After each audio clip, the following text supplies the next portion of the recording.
Dans le cadre de la mission de renforcement des capacités des organisations membres, le réseau ivoirien pour la promotion de l'éducation pour tous RIP-EPT a organisé le mardi 24 juin à Yamoussoukro une session nationale d'appropriation des politiques d'évaluation inclusive et de genre MENA.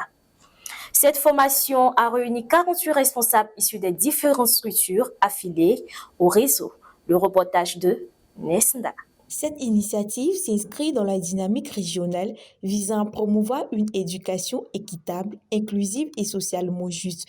L'objectif est de doter les participants des compétences nécessaires pour comprendre et mettre en œuvre les principes, outils et stratégies de l'évaluation inclusive, une approche qui rend les processus d'évaluation plus sensibles aux diversités, notamment celles liées aux genres et aux handicaps. Kwaku Roger Kwasi, non-voyant et conseiller pédagogique pour le préscolaire et primaire, a salué l'importance de cette démarche pour une éducation véritablement inclusive. L'inclusion, aujourd'hui, elle s'avère très importante, dans ce sens qu'elle permet à tous les élèves, quelle que soit leur situation, d'être intégrés dans le système éducatif. Et au niveau de Aïmanti, nous luttons pour qu'il y ait que cette inclusion s'étende au niveau de la formation et en braille, mais aussi surtout avec l'informatique adaptée. Par ailleurs, une attention particulière a été accordée à la politique genre MENA, une initiative régionale qui encourage l'intégration transversale de la dimension genre dans les politiques, programmes et projets éducatifs. Madame Koulibaly, consultante pour le RIP-EPT, a insisté sur la nécessité d'une appropriation concrète de la politique par les acteurs de terrain. Le RIP-EPT, pendant ces journées-là, va travailler à se doter d'une politique genre qui sera plus inclusive, qui va faire la promotion de l'égalité, de l'équité.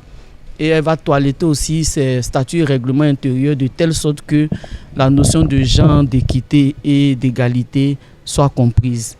Et à partir de là, elle pourra faire en sorte que toutes ces représentations au niveau national soient impliquées dans le suivi de cette politique genre-là.